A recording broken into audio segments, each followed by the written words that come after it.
시간 하나님께서 우리에게 주신 말씀 빌립보서 1장 19절에서 21절 말씀입니다.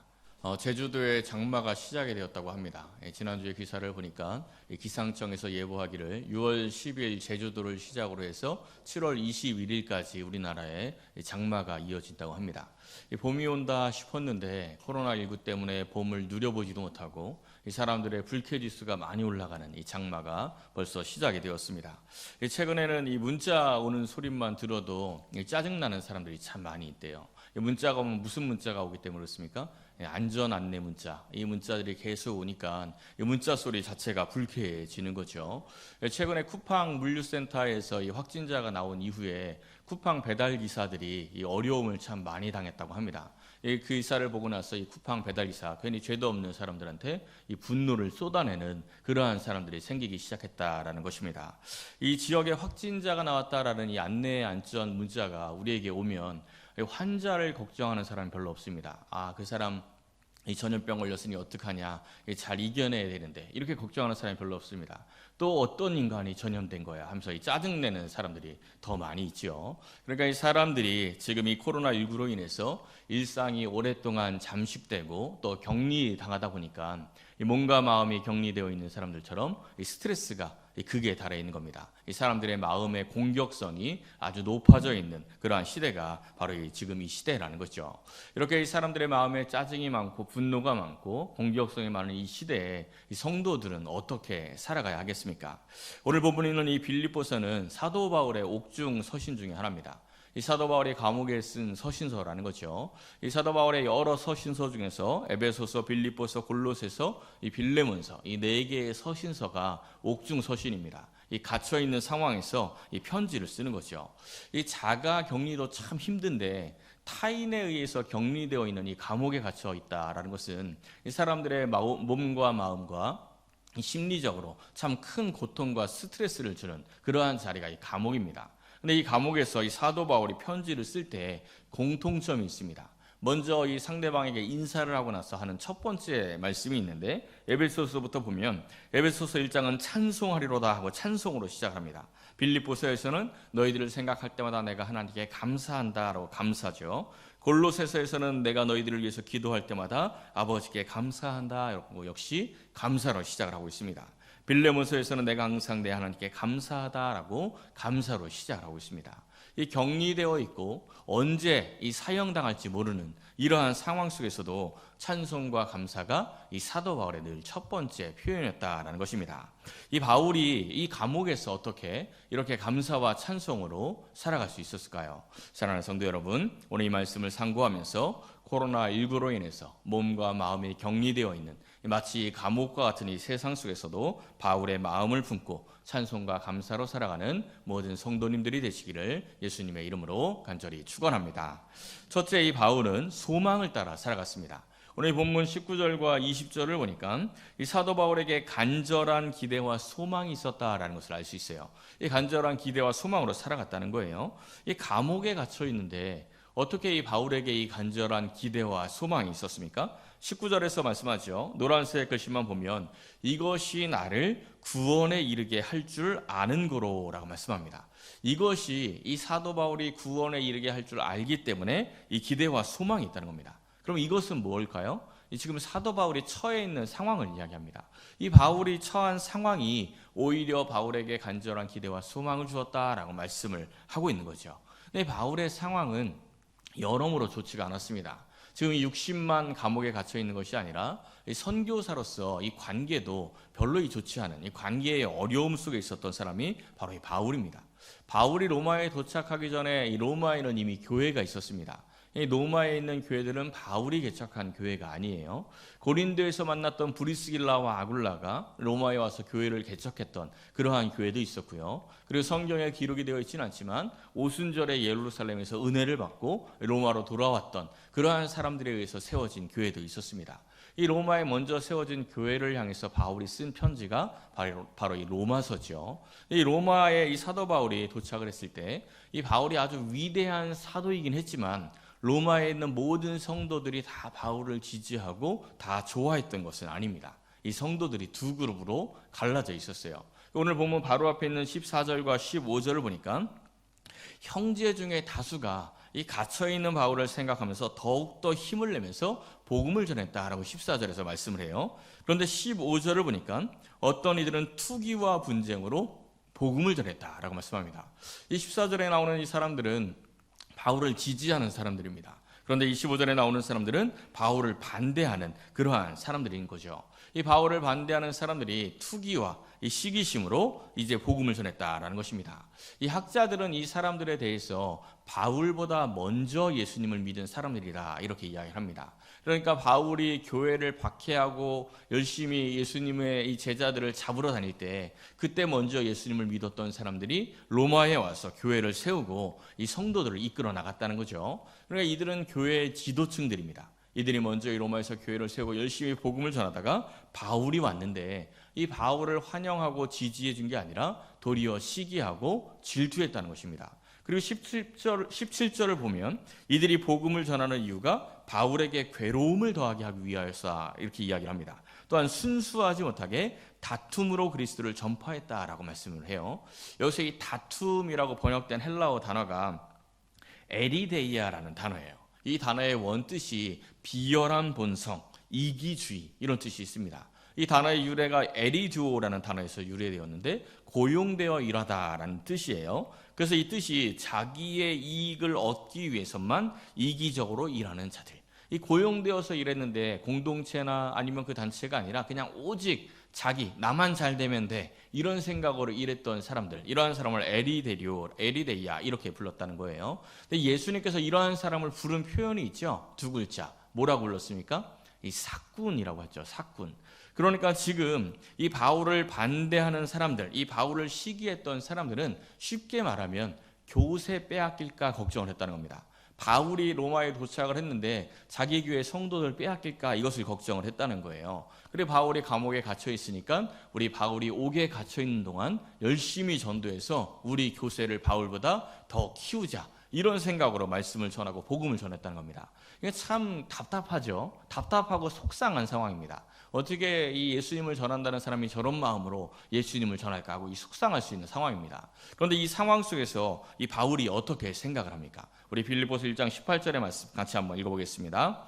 그러면 무엇이냐? 거칠애로 하나 참으로 하나 무슨 방도로 하든지 전파되는 것은 그리스도니 이로써 나는 기뻐하고 또한 기뻐하리라. 아멘. 그들이 거칠애로 하든지 진실로 하든지 그리스도만 전파되면 나는 기뻐하고 또한 기뻐하겠다라고 말씀합니다. 내가 손해를 보고 내가 때로 억울한 일을 당해도 복음만 전해지면 나는 기뻐할 수 있다. 이것이 사도 바울의 고백이라는 거죠. 이유가 무엇입니까? 이유는 바울에게 하나님 나라에 대한 간절한 기대와 이 소망이 있었기 때문에 그렇습니다. 지금 이 시대가 바로 이러한 소망이 필요한 시대입니다. 그런데 이 소망은 세상에서 얻을 수가 있는 것이 아닙니다. 모든 사람을 만족하게 할 수 있는 정치가 있을까요? 이 모든 사람을 만족하게 할 수 있는 정치는 없습니다. 정치로 소망을 얻을 수는 없다는 겁니다. 그럼 모든 사람들을 다 만족하게 할 수 있는 경제 호황이 있습니까? 역시 그것도 없습니다. 경제에서 소망을 얻을 수 있는 것이 아니라는 거죠. 이 사회 현상이나 문화 그리고 교육 이러한 모든 부분들을 통해서 우리가 소망을 얻을 수 없습니다. 언제 어떻게 이 사회가 변할지 모르기 때문에 그렇습니다. 지금 이 시대를 한번 생각해 보십시오. 과학이 엄청나게 발달을 했습니다. 의술이 엄청나게 발달을 했어요. 얼마나 의술이 발달을 했는지 사람이 막 죽으면 죽은 사람의 심장을 꺼내어서 이 사람 심장이 약한 사람에게 심장을 이식 수술을 해서 이 사람을 건강하게 만듭니다. 이처럼 이 의술이 발달을 한 거예요. 인공 장기들을 만들어내죠. 이 사람의 유전자를 조작을 합니다.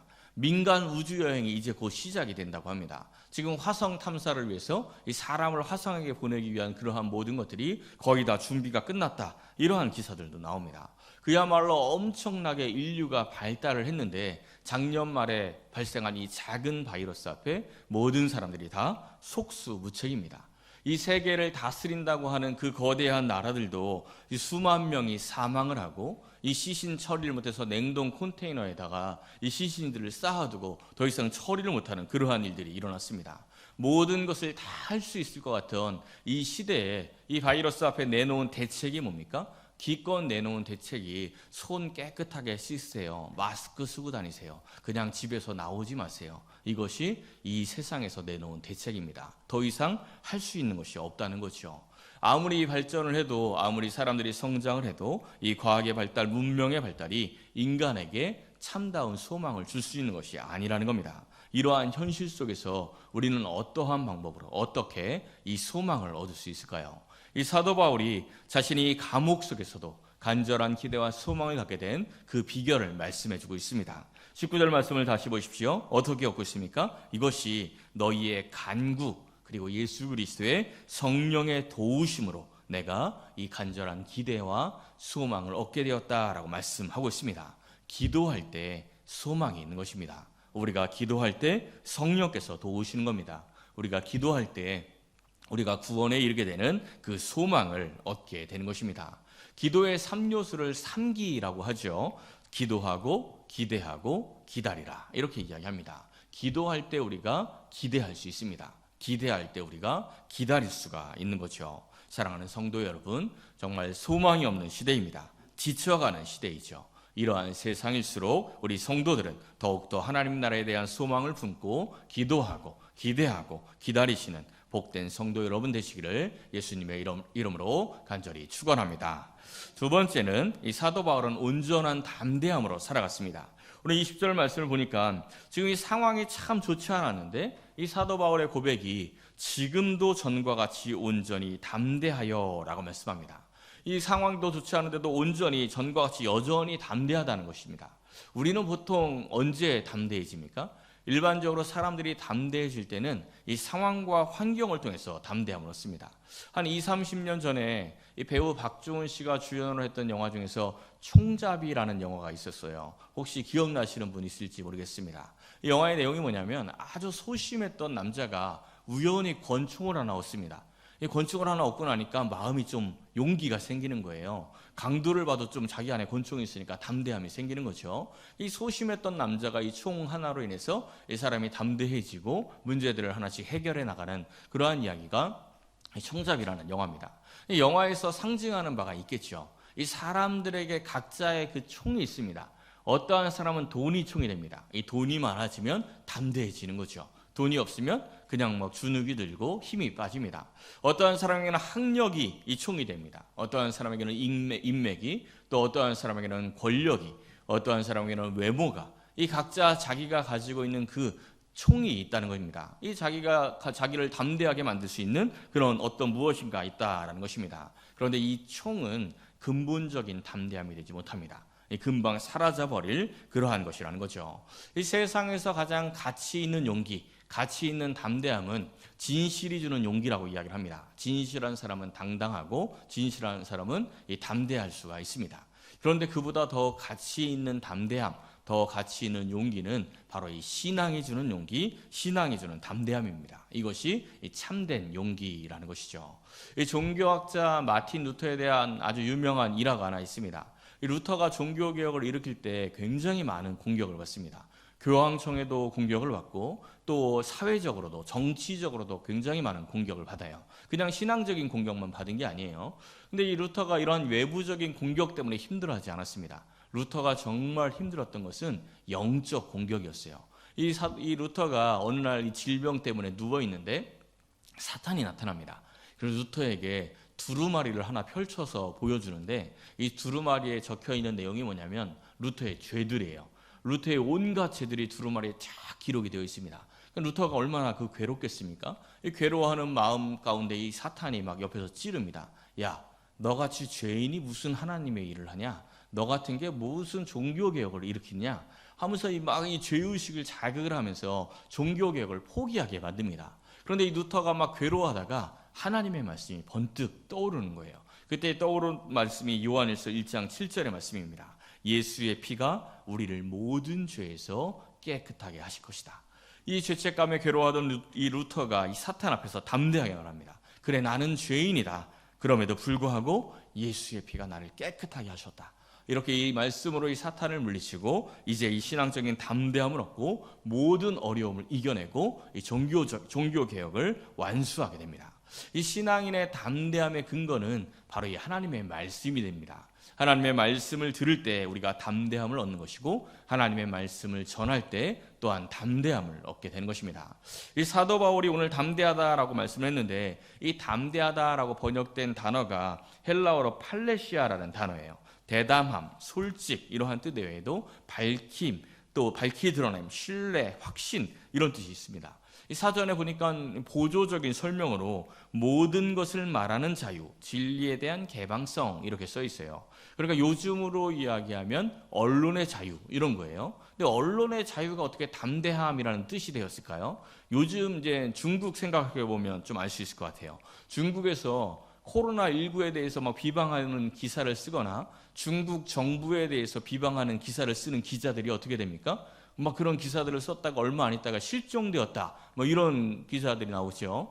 홍콩에서도 중국 정부를 비방하는 기사를 썼던 기자가 막 집단 폭행을 당하고 린치를 당하는 그러한 일들이 일어났습니다. 그렇게 이 여러 가지 핍박을 당하고 박해를 당하면서도 끝까지 싸우면서 진리를 드러내는 기자들이 있죠. 그러한 기자들에게 우리가 참 용기 있다 이렇게 이야기를 합니다. 그때 쓰는 단어가 바로 이 팔레시아라는 단어예요. 일반적인 용기하고는 조금 차이가 있죠. 그러니까 이 사도 바울의 담대함이 바로 이러한 팔레시아의 담대함입니다. 하나님의 말씀에 이 복음에 대한 확신이 있으니까 말씀을 전하다가 감옥에 갇혀도 감옥에서 말씀을 전하다가 죽게 되어도 끝까지 담대하게 이 하나님의 말씀, 복음을 드러내는 그러한 담대함으로 살아갈 수 있었다라는 것입니다. 사랑하는 성도 여러분, 우리를 담대하게 하는 것, 성도를 담대하게 하는 것은 세상의 총이 아닙니다. 이 세상의 소유, 세상의 권력이 우리를 담대하게 하는 것이 아니라는 거죠. 우리를 담대하게 하는 것은 오직 하나님의 말씀, 이 복음이라는 것을 기억하고 복음을 들고 이 세상에서 담대하게 살아가는 모든 성도님들이 되시기를 예수님의 이름으로 간절히 축원합니다. 마지막 세 번째는 우리가 그리스도 중심으로 살아가야 한다라는 것입니다. 우리 20절과 21절 말씀 한번 읽어보겠습니다. 살든지 죽든지 내 몸에서 그리스도가 존귀하게 되게 하려 하나니 이는 내가 사는 것이 그리스도니 죽는 것도 유익함이라. 아멘. 내 몸에서 그리스도를 존귀하게 한다라고 말씀하고 있어요. 이 말씀은 내 몸을 통해서, 이 내 삶을 통해서 예수님을 찬양을 하고 또 예수님을 더 크게 보이게 하겠다라는 그러한 말씀입니다. 21절에서는 내가 사는 것이, 내게 사는 것이 그리스도니 죽는 것도 유익함이다라고 말씀을 해요.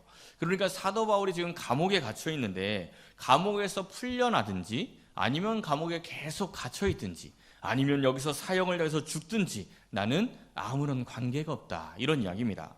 자신의 상황과는 관계없이 오직 예수님만 존귀하면 되고 예수님의 말씀, 이 복음만 전해지면 된다라고 이야기를 하는 겁니다. 여러분, 우리가 하나님을 왜 믿습니까? 여러분들이 하나님을 믿는 이유가 무엇입니까? 매주마다 꼬박꼬박 교회를 나오고 이 사람들 믿지 않는 가족들 눈치 보면서 온라인 예배를 드리고 이 사람들 눈치를 보면서 헌금하고 봉사하고 그렇게 신앙생활하는 이유가 무엇입니까? 내가 열심히 믿고 있는 이유가 그냥 내가 이 세상에서 잘 먹고 잘 살기 위해서 그냥 편안하게 살다가 천국 가려고 오직 이유가 내 자신에게 국한되어 있다면 내가 사는 것이 여전히 나로 남아 있는 겁니다. 내가 사는 것이 그리스도가 아니라 그냥 내가 사는 것은 아직도 나다라는 것이죠. 그런데 이 사도 바울은 지금 온전히 주님만을 위해서 내게 사는 것이 그리스도다라고 고백을 하고 있습니다. 욥기서를 보면 하나님께서 욥에게 내가 땅에 기초를 놓을 때 네가 어디 있었느냐라고 질문하는 장면이 있습니다. 이 하나님이 주신 이 고난에 대해서 이해하지 못했던 욥이 하나님에 대해서 원망하고 불평할 때 너 창조의 질서 알고 있느냐? 이렇게 질문을 하고 있는 것입니다. 이 질문이 참 중요합니다. 하나님이 이 세상을 창조하신 이유, 그 창조의 질서와 그 목적이 무엇이냐라는 거죠. 하나님이 창조하신 목적이 무엇입니까? 골로새서에 그 답이 나와 있어요. 골로새서 1장 16절에 보면 만물이 다 그로 말미암고 그를 위하여 창조되었다라고 말씀합니다. 그러니까 이 세상은, 이 그는 예수님을 뜻해요. 이 세상은 예수님으로 말미암고 또 예수님을 위하여 창조되었다는 것입니다. 이 세상의 질서는 예수님이고 예수님이 중심이라는 거죠. 그러면 이 세상에서 벌어지는 모든 일들은 누구를 중심으로 해석을 해야 합니까? 예수님 중심으로, 하나님 중심으로 이 세상에서 벌어지는 모든 일들을 해석을 해야 합니다. 16세기까지는 이 16세기 전까지는 지구가 우주의 중심이고 하늘이 움직인다라고 했죠. 이걸 천동설이라고 이야기하지 않습니까? 지구가 중심으로 하늘을 바라봤습니다. 하나님께서 창조하신 이 우주의 원리가 어떻습니까? 이 우주의 원리는 굉장히 단순해요. 지금 이 과학자들이 밝혀낸 우주를 생각해 보십시오. 이 단순하게 이 태양계만 한번 보십시오. 이게 이제 태양계인데 태양계 구성이 어때요? 그냥 가운데 태양이 있고 그리고 나서 여러 행성들이 있습니다. 수금지와 목토, 천왕성, 해왕성 이렇게 우리가 예전에 외웠었는데 이 지도를 보면 복잡합니까? 단순합니까? 아주 단순해요. 그냥 태양이 있고 이 뱅글뱅글 돌아가는 별들이 있습니다. 그리고 각 그 행성들마다 또 위성이 또 똑같이 동글동글하게 돌아갑니다. 굉장히 단순하게 별이 있어요. 그런데 이것을 지구를 중심으로 우주를 보면 굉장히 복잡합니다. 이 지동설, 이 지구가 중심인 이 천동설의 대표적인 이 대표적인 학자가 바로 이 프톨레마이오스죠. 이 프톨레마이오스가 천동설을 이 학문적으로 정립을 했습니다. 그 사람이 이 우주를 그린 그림이 이거예요. 이걸 주전원이라고 하는데 어떻습니까? 굉장히 복잡하죠. 이 복잡한 이론을 확립하기 위해서 이 프톨레마이오스가 보통 똑딱한 사람이 아니에요. 수학적인 이런 것들, 이 방정식 같은 걸 만들어내는데 82개, 82개의 이 공식을 만들어내서 이 우주 이론을 만들어냅니다. 그리고 뭐라고 얘기했는지 아십니까?